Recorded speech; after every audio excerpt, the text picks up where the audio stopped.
I'm seeing a lot of clips online at the moment Yes. with women mocking the fact that there is a men's health movement. Yes. What are your thoughts on this? Well, I am in total agreement with Saskia Brown. We all have to step up and do whatever we can to support men's health and well-being. Yeah. It's not a question of female health and male health. It's all of us all together. And it shouldn't just be, the problem with all these things is it's just a day or a week, and it should be every single day. What I see the benefit to these days that are designated to different groups is they do bring about conversation and awareness. They do start a conversation. And I feel like if we looked at these days as the seeds to be sown in the minds of society to affect change and expand the conversation. Yeah. If it is not supporting that particular line, it is getting people thinking about it. I think that there's this really toxic us and them, Yeah, where totally. there's this dysbiosis in society at the moment, and we talk about gut dysbiosis.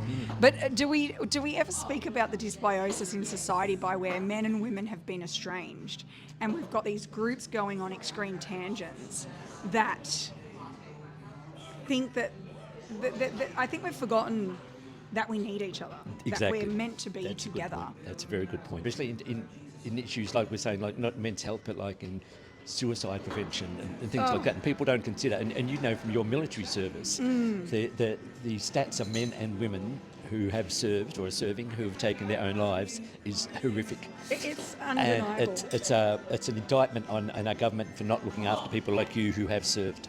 And again, it's men and women. It's not just soldiers shooting guns in Afghanistan. It's women who have to leave their families to go on a ship and sit in the Persian Gulf for 6 months. And I think you make a good point there. It's not actually the female-male card. Amongst women, domestic violence is more of a thing that women experience. I know with the suicide paradigm, men are more prevalent. Yeah. The acknowledgement of the difference is really the beautiful part of that masculine-feminine union. And to take up your point, the thing even with domestic violence is there are men victims as well. Absolutely.